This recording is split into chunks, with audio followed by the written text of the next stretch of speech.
Our politics have grown to the way you look at the other side as the enemy. Right. You don't look at the other side as an American who has a different opinion. Yes. They are now the enemy. And when you look at somebody as the enemy, democracy takes a back seat. Yes. It's much easier to go to authoritarianism. It's much easier to go to that leader who's going to promise to destroy the enemy. Yes. Yes. Does that make sense? If I'm destroying the enemy, it's okay to have a Supreme Court where 6 of the 9 justices were appointed by a president that did not win the popular vote. Right. Where 3 of them were appointed by a president who did not win the popular vote and was impeached twice. Yes. And led an insurrection in our country. Hello, I'm Shannon Huffman-Polson. Welcome to Facing the Wind, Season 2 of The Grit Factor. At the Grit Institute, our mission is to build courageous leaders for a better world. We're going deep into each part of the Grit triad with candid conversations and lessons from those who have been there and are willing to share ways they've learned to own your past, deeply engage in the present, and look to the future for exceptional impact. In this second season, I'm talking to leaders and world-class performers who have figured out how to best contribute in the world under the most demanding conditions, as well as experts who will move you closer to your goals. Their stories and what they've learned will help you lead a better world. Find out more about the Grit Institute at thegritinstitute.com, with online courses taking you deep into grit and resilience, leadership and purpose, and storytelling, as well as tailored corporate solutions for your organization. Let's take off. I first had a chance to meet Amy McGrath when I interviewed her for The Grit Factor, Courage, Resilience, and Leadership in the most male-dominated organization in the world. And we've kept in touch since then on a number of projects. Amy McGrath graduated from the U.S. Naval Academy and served 20 years in the Marines as an FA-18 weapons officer and pilot. She became the first woman to fly the FA-18 in combat, completing 89 combat missions on 3 combat tours in Iraq and Afghanistan. After her operational flying tours, McGrath served as a congressional fellow and then at the Pentagon. She earned her master's degree in international security from Johns Hopkins University, finishing her Marine career teaching at the Naval Academy. After her retirement, she ran races for both the House and the Senate in her home state of Kentucky. More recently, McGrath published her book, Honor Bound, An American Story of Dreams and Service, and founded the American SOS Project, as well as Honor Bound, Inc. Amy serves on the boards of the Iraq and Afghanistan Veterans of America and the Plowshares Fund, and is a member of the Council of Foreign Relations. President Biden appointed Amy to be a member of the U.S. Naval Academy's Board of Visitors in early 2022. Welcome, Amy McGrath. Well, welcome, Amy, to the Grit Factor. Great to be with you. Great to see you again. I always enjoy the opportunity to connect with you, and you always have so many things going on that it's hard to keep up with, and it's important to make sure that everybody else knows what that is, because I'm pretty sure most people will want to be on board. Yeah, well, and I'd love to be on your show and talk with you about all the important things that that we're all working on right now. Yeah, there's a lot that needs to be done. I know for those people who haven't yet read about you in the Grit Factor or elsewhere, and I think most people probably know of you at least by name, could you give us a little bit of background about the Naval Academy and the Marines? Because you've got a pretty spectacular history there. Sure. Well, I was a young girl and wanted to be a fighter pilot, and at those times I couldn't do it because there was a federal law prohibiting women from doing those sorts of things. So I sort of became an activist at a young age of about 11, and the law changed when I was 18, able to go to the U.S. Naval Academy and pursue my dream of being a fighter pilot. I graduated from there in 1997, and then went on to 20 years of service as a Marine, 3 combat tours in Iraq and Afghanistan. And when I got out in 2017, I decided to move back home to Kentucky and to run for political office. I felt like the country needed better leaders. Sure. I still feel that way, but I really felt that way in 2017. And that I had to make a difference, that there was this was my purpose for going back, not only to be with family again, but to really try to make a difference in the political realm. I ran for U.S. House and U.S. Senate in 2020. I lost both races here in Kentucky, but they were important ones, and I would do it again. And so now I work really within the political space, kind of behind the scenes, trying to help candidates who share my values, but help people of integrity get into office. And then I also have a number of other projects in this area that are more pro-democracy. So. And we're going to talk about all of those. So that's fantastic. But let's go back to when you're 11. Tell us what you did when you were 11. This is such a great story. Well, I had this crazy dream to be a fighter pilot. And I remember, and we're all thinking about this right now during the year of Top Gun as it comes back. But when Top Gun came out, I was 11 years old, and I had already wanted to be a fighter pilot at that point. I remember going to see the movie and being disappointed because there were no women flying, right? There were women as love interests, but that wasn't my thing at 11 years old. I wanted to be in the cockpit. And doing the research on that, finding out that there was a federal law prohibiting women from being operationally in combat roles. And that's how I had to learn about government. Who changes the law? I remember going to my mom and dad and say, well, let's just change the law. How hard can it be? Sure. And having them explain to me, okay, well, the U.S. Senate and U.S. House of Representatives, they have to change the law, and then the president signs it. And so I got a civics lesson at that age, and I became an advocate. I wrote my member of Congress. He was a fairly conservative guy who wrote me back and basically said, you're a girl, go do something else. And I didn't quit, though. I wrote every single member of the House and Senate Armed Services Committees, asking them to change the law. And this was in the day and age where you actually wrote letters, and put stamps on them and send them out. And I remember doing that. And, I got several letters back saying basically what my congressman said, we're not going to work for you. And then I got other letters back that said, our military exists to fight and win the nation's wars. And we should have the best people in those positions. And you ought to be able to compete. And if you're good enough, you ought to be able to get in that cockpit. And that was all I ever wanted. I didn't want somebody to put me in there because I was a girl or a woman. I wanted somebody to put me in there because I was damn good. Right. And so that was sort of what I wanted to hear. And I became kind of a one-issue voter before I could even vote. That's but great. I got lucky because we had in 1992, I was a senior in high school. We had an election in this country, which is awesome. People think of it as, just another election, but it really matters because at that time, we elected more women to Congress than ever before in history. We elected a new president, more open to change in this area.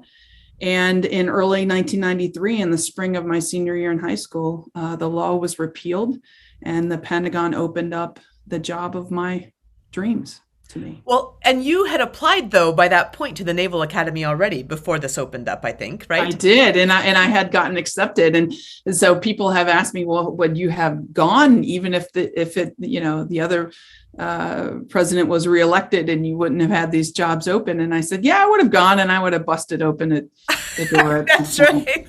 Well, I do think that's important because you hear again and again, and I think that this was my experience as well, that you have to continue forward even if the door is not open, right? So that you're ready when it does. And right. And I always tell people, I was just in the right place at the right time to be a beneficiary of the doors being open. So when people say, you were the first Marine woman to fly an F-18 in combat, well, yes, but that was just simply because I was in the right place at the right time.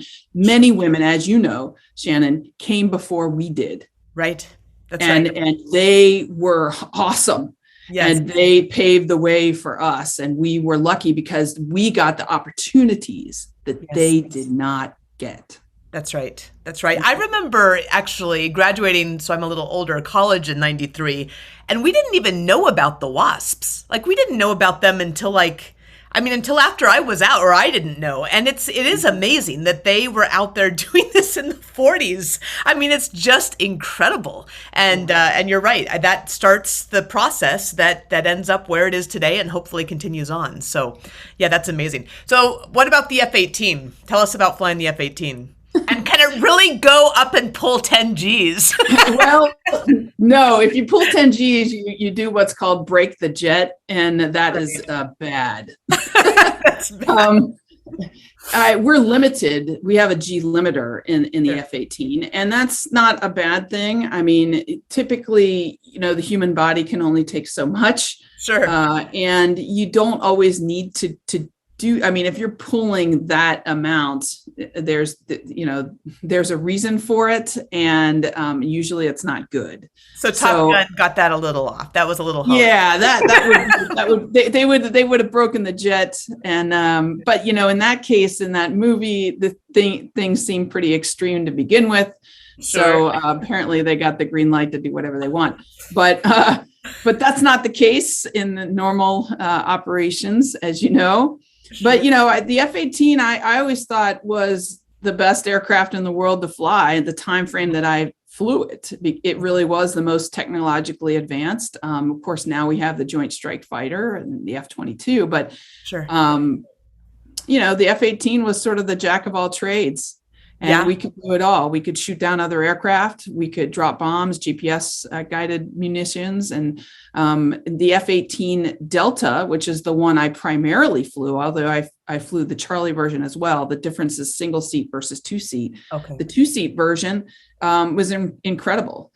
You could get, if you were down a Marine on the ground in Iraq or Afghanistan, you wanted the two seaters overhead because we could do so much more. And you qualified front seat and back seat, I think. Am I right? I did. Yeah. Which is not the standard. No, I started out as a backseater because my eyes were not 20/20. Okay. And so I did a tour as a backseater. And then in that time frame, the military changed and allowed what's called PRK, or we sometimes call it LASIK, surgery to be approved. Typically in government, things happen 10 years later. So once people get PRK and LASIK out in the civilian world, it takes a few years for the government to kind of catch up and say, yes, we will allow this. And so at that time, that year, I guess it was halfway through my first tour as a backseater, they approved laser eye surgery. I got that done. And then I went right into the front seat, which was awesome. That is awesome. Is there a particular mission or deployment that stands out for you? And can you tell us about one of those missions? Well, my first deployment was to Afghanistan in 2002. It was literally like a few months after 9/11. So we were the first squadron to be sent out there. We were sent to Kyrgyzstan. It was the very early days of that operation. My second deployment was to Iraq in 2003, in the initial push. So it was sort of like the Wild Wild West. There was a lot going on then. And my third combat deployment was back to Afghanistan in 2010, which is totally different now than the one in 2002. I think, that all three deployments were different. I have stories from all three deployments. I think the one that is probably the most iconic story I could tell you would be from the Iraq deployment, where I had one mission. I was a backseater then, where we were wingmen, meaning we were sort of following a more senior pilot, a more senior crew. And there was a firefight going on with Marines in Al Nazariya, where they were being shot at. And the lead pilot was not able to get the GPS weapons. Lead crew, for various reasons, was not able to get the GPS weapons to work. Something was malfunctioning, and we really didn't have a whole lot of time. They kicked us the lead, and my pilot and I, who were fairly junior at that point, but really had our shit together, frankly. Sure. We knew what we were doing, and we were ready to go, and we took that lead, and within 30 seconds to a minute, we had bombs on target, and really helped the Marines on the ground.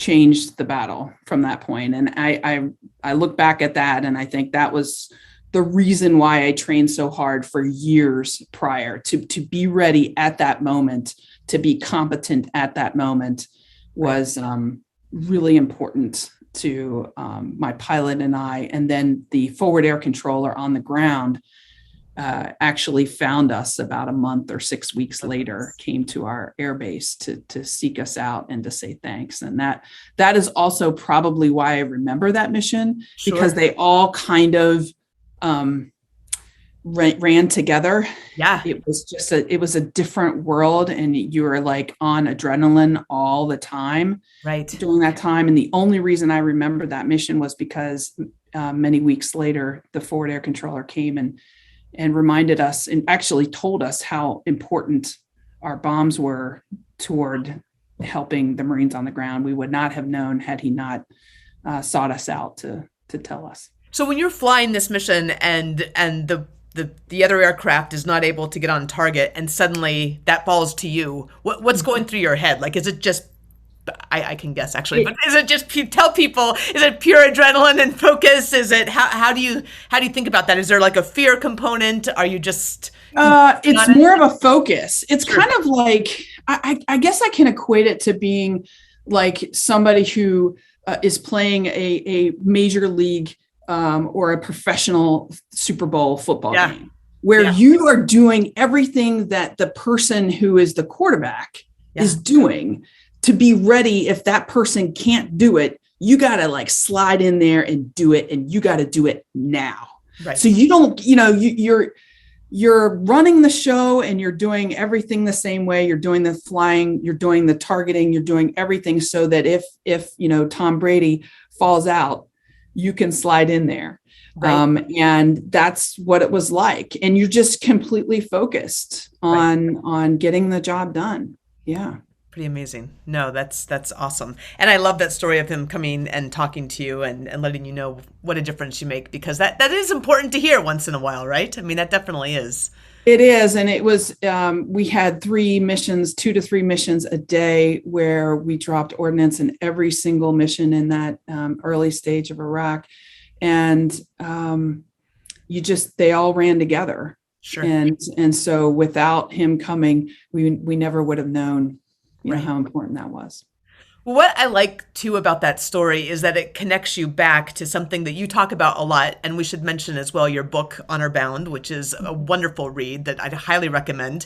And you do go into more detail on this, but I think we're going to get into this in this conversation as well, which is the purpose of what you do and the why behind what it is that you're doing. And you really have this thread through those different parts of your life, it seems, about why it is you're doing what you're doing for the guys on the ground, right? For the people that are in the state of Kentucky or the rest of our country. And I'd love to hear a little bit about how, as you considered your story, and I talk a lot in the Grit Factor about people understanding what their story is, that both gives you strength, but can also give you some redirection when you need it, and that reconnection to purpose at the same time. Once you finish that career in the Marines, you're now married, you have a family, how did you make those decisions and connect back to that story and that purpose to go into that next phase of your life and your contributions? Well, I think that when you think about overall purpose, it's not something that you figure out when you're 18 and then just stick with, you know? Yes. And I think that's important. And it's been something that has developed within me. You know, I was driven at a young age. I didn't know why. Right.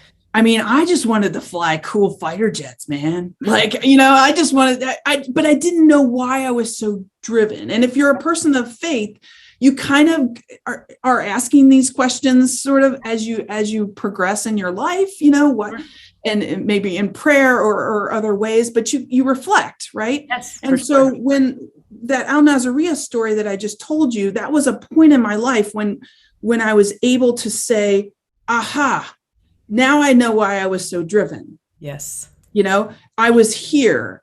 I was there, able to take over at a moment's notice. That's why I worked so damn hard. Right. That's why it matters. Okay. Yes. And then you go on to the rest of your career and you continue to do things. And at the end of my career in the Marine Corps, I started to look back on all of it, Shannon, and say, okay, what was the purpose? It was, in my opinion, it was protecting this country. My life has been defined by that. Sure. And so my switch from wearing the uniform and being a fighter pilot in the Marine Corps switched to protecting my country in another way. Sure. And that's why I jumped into politics, because I really felt like, oh my gosh, the most important thing that I can do right now to protect my country is to protect our democracy by being the leader that I always wanted to see, that I believe Americans are craving right now that we need right now.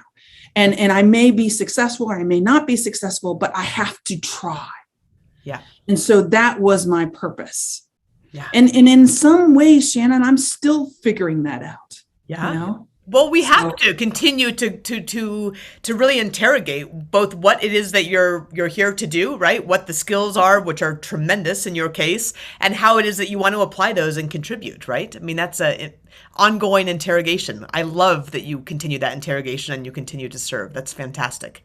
I want to ask a couple of questions that are going to be a little bit, I know that you're not afraid of any of these questions, so I'm just going to go ahead and go. But the first thing is, because I've asked this because I believe too, like when I put on the uniform and served, that it was about protecting my country.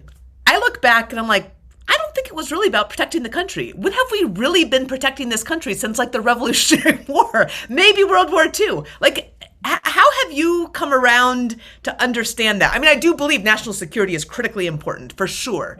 But like when I go back and think about how we deployed, and I was between the deserts, right? So I was in Bosnia and Korea, so it's a bit different, and maybe actually quite different, and maybe that's part of the answer. But I do wonder about sometimes when we say, "Gosh, they died protecting their country." I'm like, really? Did they? Or did they die serving their country? For sure. Right. Right. Yeah. Well, how do you think about that? I think you can't just blindly do it. And this is why it was so important to me to get out and go into politics, because I think you're absolutely right. I look back after, and I served in Iraq and Afghanistan. And when I went there, you better believe I felt like I was protecting this country. Sure. Even in Iraq, I mean, I had some real reservations about Iraq, as did some members of my squadron. But I remember watching Colin Powell and his statement to the UN and thinking, all right, if Colin Powell, I trust him. If he says that this is a national security threat, let's go, man. Yeah, I wasn't all behind Vice President Cheney or President Bush. I didn't trust them, but I trusted Colin Powell, and that we were duped. Yeah. And I actually wrote an article about this, and I still to this day feel angry about it. And I think that and to some degree that the length of time we were in Afghanistan is, you can make similar points about that theater and that battle. Sure. But I think that, it is about doing what's best for the country. Yes. And I felt like I was doing that in uniform. Yes. But when I left, the military behind, I really realized the best thing that I could do for my country was to try to be that leader. Yes. And to also bring this experience of being in Iraq and Afghanistan to the forefront and say, look, this isn't black and white. Right. We need people who have been there, who can question. Yes. Who sit in that room and don't just say, yes, Mr. President. Yes. You're right, Mr. President. Let's go get him, Mr. President. Okay. Right. You need to have people that can say, hey, look, what does the intelligence say? What is the real threat here? We can put a bomb through a window, but we don't know who's on the other side of that window. Let's throw the bullshit flag up. Right. And that's really where I felt like I could be of service to this country, in playing that role. And that is so important. And I think, and I know we're going to get to what it is that you're doing right now in service of that work. But one of the pieces that I keep running into as well is that when you serve in the combat arms, and aviation is a combat arms, and certainly combat aviation is in the combat arms, right? there tends to be, or at least I experienced, a bit of a rationalization for our mission that was very much a part of who I was actually at the time, right? It was like, yeah, we go blow things up because that's what we do, and of course that's what needs to be done. And then you get out and you start to say, well, wait a minute, like just because you can do something does not mean that you should do something or that it's warranted, right? And there is an understanding from some parts of the veteran community and the civilian community that wants to take veterans and use them, it seems, to validate aggressive action at any cost. And I'm beyond the point of being amused to the point of being sort of disgusted with the entire thing. But you have overcome that because you clearly are flying F-18s, you're dropping ordnance on 3 different combat tours, and now you're working not necessarily on the side that we would associate with with raw and unmitigated aggression for no reason, but really I think for the common good, which, by the way, thank you for that continued service. That's really and critically important to have you in that role where you can come from the perspective of the combat arms, from those combat deployments, and say, hey guys, let's look at what the real threat to our democracy is, right? That's right. And I think, first of all, I'm somebody that really believes in if you're going to have the use of force, it has to be proportional. Yes. And I always used to say this on the campaign trail when people would come and they would be like, especially people maybe on the far left, who would come and talk to me and say, well, I'm not sure about you because, you were a fighter pilot, you were a Marine, and, you seem like a bit of a warmonger kind of thing, just because I wore the uniform. Yes. I guess that's the thought. And I always used to respond and say, the people who have actually been to war are the ones that are the least likely to say just haphazardly, let's go do another one. Yes. And so I always said, I think we need more veterans in places like Congress, more veterans who have actually been there. Right. Because we're the ones who are not going to just frivolously say, oh, let the president do whatever they want and just, start doing military operations all around the world, which is why I've always been a proponent of Congress using its authority to authorize the use of military force. But that's down in the weeds a little bit. The soldier above all prays for peace, right? That's MacArthur. Yeah. But what I'm doing right now is I think the biggest threat to our country at the moment is folks who are running on a lie and are poised to get into positions to oversee the very basic form of our democracy, which is our elections. Yes. Namely, we have many members, many candidates, all on the far right, unfortunately, who have risen and they are trying to get into the office of Secretary of State around the country. Yeah. And they have basically said that the 2020 election is a lie and that if given the shot, they would overturn those results. And the concern that I have is that if they get into power, they get into, say, the office of Secretary of State in a state like Arizona, for example, and things don't go their way. Right. They are going to throw away the votes of the people of Arizona. Right. They are going to send it to the Republican legislature. They are going to have endless investigations. They are not going to certify the results. Right. And it only takes one, Shannon. It only takes one. If you think about 2020 and what happened with President Trump trying to overturn the results of a lawful election in our country, just me saying that is striking. And I know it's like in the news everywhere and we're sort of normalized to it, but think about this. Yeah. I mean, we're living in an age where a sitting president was trying to overturn the results of an election in the United States of America. That's the right. whole peaceful, transfer of power. It didn't happen. Right. And so the fight then is, or now is, let's make sure this doesn't happen again, because would only take one Secretary of State to go with him the next time. throwing our entire democracy into upheaval. And so my organization is called the American SOS Project. And what I'm trying to do is simply that, to make sure that we get people of integrity and character in these seemingly insignificant positions that used to be maybe insignificant in the past because they would just count the votes, right? Like, how hard is that? Well, now it's hard, and we're living in this age and we can't take it for granted. I think after 2020, what it's shown is that we cannot take this for granted. Absolutely. And so my goal here is not partisan. Yeah. It's simply to get the people into those positions who will count the votes, and we have to do it. Yes. And this is the American SOS Project. That's right. That's right. Yeah. And so tell us a little bit about we know the background politically for the genesis of this, but how is it that you started to put this together and take action with it? Because I think one of the things people run into is despair because they don't know what to do. And you are not somebody who despairs and doesn't do something. And I love that. And I think that's important. Well, what I saw at the beginning of this year was a lot of people talking about this as an issue. So a lot of pundits, a lot of political insiders saying, hey, President Trump is going to he's going to probably run again. Yeah. And the only path for him is to insert this year in this cycle. Yes. His people into these key battleground states, into these Secretary of State positions. That's the only path he has, because he can't win the popular vote, and he's probably not going to win after the same way.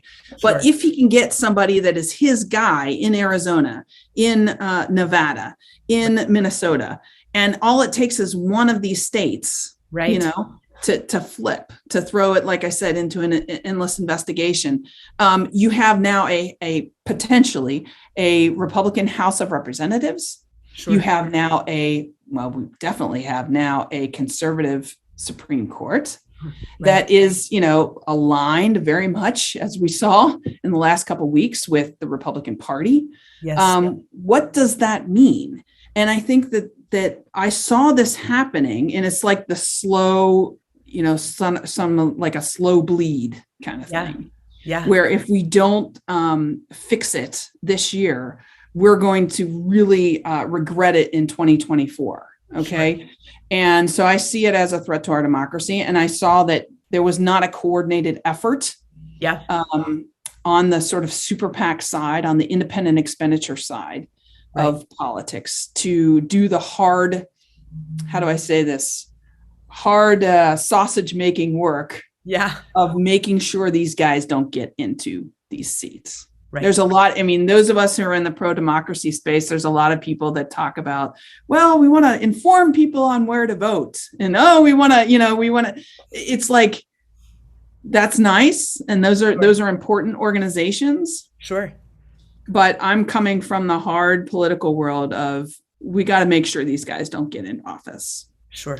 So I started an organization so that we can fundraise to make sure that we, and play in these races. Yeah. We'll definitely put a link to that in the notes for this episode, because that's really important for people to know how to plug in. And that is, it is just strange and bizarre and incredibly distressing that we are even at a place where we're having to have these conversations, isn't it? And to do this work. Yeah. I never thought I would be doing this. Yeah. But the threat is real. And unfortunately it remains. And why? How did we get here? It's so interesting, because I think back, I grew up pretty conservative, actually, in Alaska. So, it's half libertarian, half Republican, and a tiny bit of other things. But I think it's changed. The conservative movement is not when we loved Ronald Reagan, right? Which we did. We loved Ronald Reagan. I still sort of love Ronald Reagan. I know that's not a popular thing to say with Democrats, but it's not the same thing anymore. It's gotten to be something very, very malicious and dark. Yes. And I didn't see that. I guess there are others who did, and they were ahead of that. But how did we get here? Well, okay, I'm going to say a few things about this and how I think we got here. I think there's a lot of factors. One, the rise of disinformation and misinformation. We have, mechanisms of information through the internet that are unregulated. And it's totally different than the way it was in 1960 when you had, Walter Cronkite telling you the news.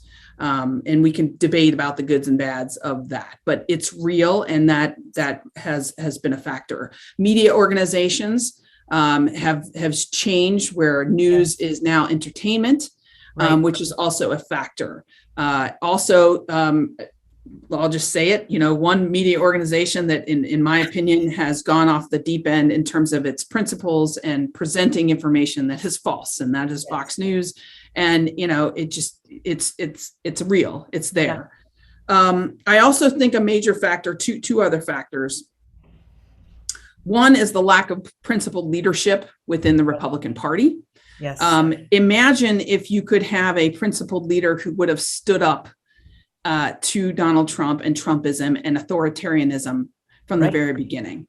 But that didn't happen. You had the Paul Ryans of the world resign. You had the Jeff Flakes of the world resign. That's right. You had the Mitch McConnells of the world hug on Donald Trump all the way until he got reelected. Yeah. Okay. And everybody else is just following along. In private, they will say they don't like Trumpism, but in public, they will just drop all of their principles and just kiss his rear end. Yes. And it's it's a problem because of the fourth factor, which I think is our politics have grown to the way you look at the other side as the enemy. Right. You don't look at the other side as an American who has a different opinion. Yes. They are now the enemy. And when you look at somebody as the enemy, democracy takes a back seat. Yes. It's much easier to go to authoritarianism. It's much easier to go to that leader who's going to promise to destroy the enemy. Yes. Yes. Does that make sense? Because if it's the enemy, if they're the enemy, then if I'm getting what I want, if I'm destroying the enemy, it's okay to have a Supreme Court. Yeah. Where 6 of the 9 justices were appointed by a president that did not win the popular vote. Right. Where 3 of them were appointed by a president who did not win the popular vote and was impeached twice and led an insurrection in our country. And that is okay because I'm defeating the enemy. Right. It's not democracy, though. Right. Yeah. And this is the problem. And so I think that's how we got here. And how to fix it is another. Well, that's the thing, right? And I love that you're going to some root cause right now for the elections themselves, at least. But but part of it is, and Amy, I think you might have to run for political office again, because at the end of the day, I have to say there's neither party is standing. The Democrats aren't, I don't think, doing a great job standing up for what needs to be stood up for and doing the fight that needs to fight, right? And saying this is about democracy. It's not about you and me and our different opinions. It's about the fact that my opinions don't have to rule your life, right? They don't. And that's never what democracy is supposed to have been about. Yeah. Yeah. And it's hard. And, not to totally defend the Democrats, but I can see where people on the left are like, look, the right has thrown away all the rules. Sure. All these norms that we had. What we found in the age of Trump is if they weren't written down, right, they were abused. That's right. And so the left under, when you look at President Biden sort of wants us to go back to let's go back to when we had norms. Right. And a lot of people on the left are like, hey, those are shattered. Yeah. So if they go low, we got to go low too. And so, and those of us that are pro-democracy are worried about this because do we spiral out of control then? That's true. But I can see that side for sure. Yeah, no, it's a very tough place we've gotten. And I think that having people like you and specifically you working on these issues is really critical. And I'm so grateful for that work.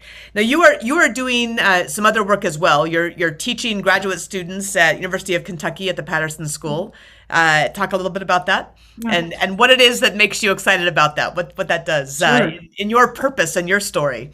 Well, I teach national security policy and at the University of Kentucky's Patterson School of Diplomacy and International Commerce. It's a graduate school. And so I get a chance to teach graduate students, which is really challenging and awesome.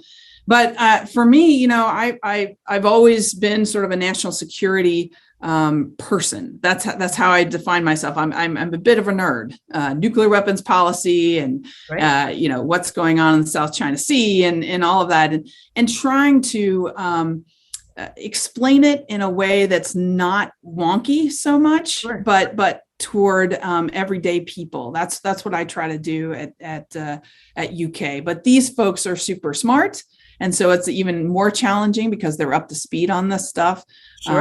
And I've tried to bring how do I say this? I'm not a PhD professor that does a lot of theory. I'm more of a practitioner. Okay, that's great. That's a great theory. Here's how it really works. Well, you've done it, right? I love that part of teaching. And so you get, 20 or so students where you can really go into some good discussions on where our country should be going. And frankly, these are the leaders of the future. And I've always been pulled to try to impact the future leaders of our country. So that's why I'm doing it. Well, you're with the America SOS. You're doing with the near-term threats and helping with the far-term threats with the teaching, which is fantastic. And then you've just started something new. It sounds like over the 4th of July, Operation Liberty. Right. So I started this with Paul Rykoff from Independent Americans and Allison Jaslow, they're both veterans.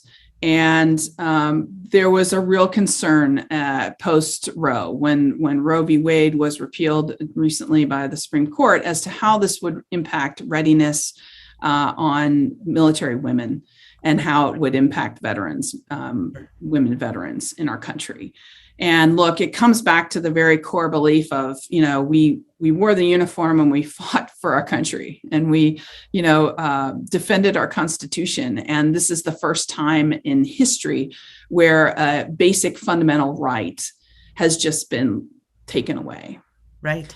And we're not going to go quietly. Yeah. Okay. Military women can't always speak up the same way those of us who are out can. Right. And so we felt like it was important to tell the nation how this is going to impact military women, how it's going to impact women veterans, and be a voice. Yeah. And so we're calling on the Department of Defense, we're calling on the president to do whatever he can within the law, Sure. through the use of executive action, for example, to protect military women during this time and get us the health care that we might need. And, just basically pointing out to people that, if you're an active duty woman, you don't get a choice to be stationed in Texas. You might be a resident of New York and have all of these rights still, and then you get stationed in Texas and you've lost your rights. And so what is the federal government going to do to protect those women, to make sure that they can have the health care that they need or that they might need? That's important. And also for female veterans to make sure that they get the health care. We have, 400,000 or so female veterans that get their health care through the VA system. And right now, by policy, the VA does not provide healthcare services for women that have anything to do with abortion. Wow. And nothing at all, no exceptions.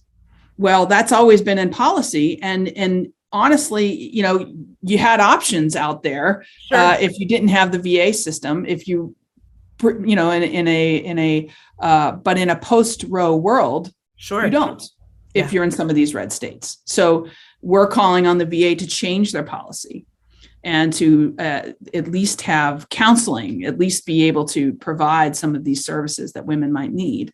In addition, we're calling on the VA to change their motto. This was a push a few years ago that really died out. The VA motto, which is, by the way, on every single wall in every VA institution in America, it's from Abraham Lincoln's second inaugural address. And it talks about caring for he who borne the battle and his widow and his orphans. And we're simply calling to change that, to make it more inclusive, right? Because we have 2 million living women veterans in this country. We fought and served. Many of them died in the service of their country. And we feel like the time is right now to make sure that we're seen. Yes. Yes. And, Well, I mean, this is and it doesn't change the substance of what Abraham Lincoln said. No, not at all. And going back to what you wrote when you were 11 years old and what you understood and what you were hearing back from only a few of the folks that you wrote to, it's about military readiness, right? And ensuring everybody has a right to serve and be taken care of when they serve. Yeah, and this is going to have a direct impact on readiness. And there's already active duty women taking a second look and saying, do I really want to stay in an institution that's not going to protect me? Right. And I'm very concerned about this. So yeah, that's what we started, Operation Liberty. And we're basically, out there talking about this, going to lawmakers and providing the push that sometimes, as you know, is needed from the outside for the VA or the Pentagon to actually do stuff. That's fantastic. The couple of the things I want to circle back to conceptually, not on the political side, but on the way that you have approached your various challenges. One of the things that I'm remembering is talking about being in the cockpit, and you said, all of these years of hard work led me to this moment, allowed you to do what you needed to do in that moment. And I think one of the things that I hear from young people all the time, and I think many people will say this, is that they want it right now, right? They want to be CEO right now. They want to be president right now. They want to be the fighter pilot right now. And there's not quite an appreciation for the fact that whatever right now is, and that looks really cool, took years and years of unseen hard work. How do we get people to understand that again? How do we get our own kids to understand that? You've got the kids about the same age as mine, so. Yeah, no, it's a good question. And I want to say that sometimes you don't always have a defining moment where you can look back and say, that's what it was all for. Sure. And I think that I try to remind people of that. When you look at my political campaigns, okay, I lost both races. Sure. That was a shit ton of work to lose both races, right? And so you might look at me and you say, well, how do you know it mattered then? Sure. Well, in the Senate campaign, when we lost and I was sort of down, we rolled our entire fundraising operation to help the Georgia races. Okay. A lot of people didn't want to do that. Some people and higher up within the Democratic Party thought that was just, that they weren't going to be won at all. So why bother? Well, we did it. And then we all woke up on January 6th, knowing that we helped get those two senators, Warnock and Ossoff, elected. And oh my gosh, that's when I woke up and I was like, okay, it mattered. Yes. Yes. I made Mitch McConnell spend $90 million or more here in Kentucky when he could have been focused over there, and it mattered. He could have been focused on Georgia, and here we are. There we go. Can you imagine having not having won the Senate, right? And to me, that was so important for our country. Yes. And so, but there isn't always a defining moment, and sometimes it gets down. You get down on yourself when you can't see that. Yeah. But I think it's just knowing that you're doing good and just hoping and praying, if you're a person of faith, that you will be able to see at some point that defining moment, even if you're looking back on it. Right. Even if it doesn't happen right now, today, maybe it's something that 5 years ago or 5 years from now, you'll look back and say, I know why I did it now. Yes. I like that. Question. That's a good reminder, actually, because you're right. It may not happen right away, right? It may be something that comes quite a bit later. And having that faith, however it is that you define that, is a very good reminder. Because I imagine I can only imagine how much work went into both of those campaigns. And there has to be some discouragement that comes with that. I mean, because you have to believe you're going to win the whole way through, right? And we knew, and for us, we knew it was dependent a lot on external forces. It was dependent on whether there was going to be a split between Trump and McConnell, for example, or Trump's numbers would go down. And, so we knew there's a lot you can't, but you still do it because you believe that there, is there a 10% shot? Is there a 20% shot? Is it worth it to change the trajectory of our country? Is it worth 20%? Yes. I felt like it was. Absolutely. And so even if it was a loss at the end of the day, that to be able to look back and say, okay, what if I hadn't done this? If we had given McConnell a free pass, right, and he didn't have to spend any money in Kentucky, and he didn't have to come back and do anything here, he could just use those resources for Georgia. Right. What would have happened? And so it's important to occasionally take a step back and recognize that about yourself and what it is you're doing. And I love too that you're able to say, because you've got to be, and also, a fighter pilot and a politician. In some regards, you've got the story is you, right? The story is Amy. It's about Amy. And you're able to say, okay, wait a minute. Now this is about Amy, but it's about something a lot bigger than this, a lot bigger than me, right? And it's about Georgia in this case. Yep. And to be able to do that takes a big person and a person of integrity, which I think, again, to your point much earlier, we need more of. Well, I would like to think that my feelings weren't hurt so much when I lost, but because of the bigger picture. But it was hard. Sure. I would say, though, in 2018, when I ran for the House, I barely lost that, but I ran with a wave of veterans around the country, right, some of whom won. Right. And had I not put up such a fight here in the 6th District of Kentucky, where nobody thought could win in the heart of red Kentucky, but some of these other folks who did win in these purple districts, they were able to win because the other side was focused on making sure that the 6th doesn't go. And so as I look at members of Congress like Mikey Sherrill and Chrissy Houlihan, Elaine Luria, my classmate from the Naval Academy, Alyssa Slotkin, Jason Crow, Max Rose, Abigail Spanberger, these are awesome Americans. Yeah. Who got into office in that wave in 2018 because we had a collective push by veterans with character to stand up and say, no. We're the next generation of leaders, and we're not going to take this. And some of us won, and they're in Congress doing great things right now, and some of us didn't win. Sure. But it was a collective push. Yeah. And so I'm really proud of that, too. Well, that is the team mentality that I know you have as a Marine and as Amy McGrath both. The other piece, and maybe this is a great place to end, is that I love that you have somewhat organically allowed your story and your purpose to evolve as needs have evolved, as your life has evolved, as your experience continues to grow actually and broaden and deepen. What's next for Amy? Well, right now, I have still a lot going on. And as I said, I'm working behind the scenes because I think it's so important and teaching at UK. And I'm taking care of my family. Yeah. And that's really important too. And I think that I don't know, legitimately don't know what the future may hold.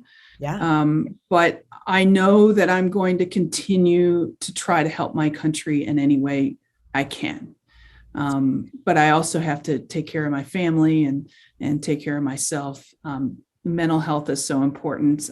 There's a phenomenal book that just came out by Jason Kander called Invisible Storm, I think.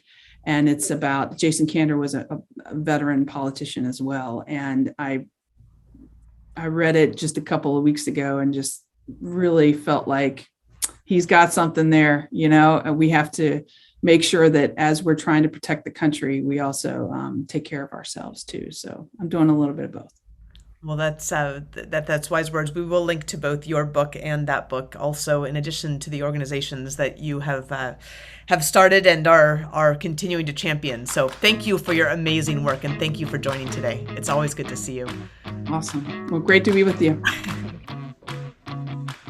That's Facing the Wind, Season 2 of The Grit Factor. Thank you for being here. As always, it's great to have you listening in. And if you enjoyed this episode, would you subscribe, leave us a review, and share with a friend? And make sure to pick up your own copy of The Grit Factor for candid stories and lessons from leaders in the vanguards of their fields. If you have a question you'd like to ask, send me a voicemail through the link at my website at thegritinstitute.com/podcast. See you next week.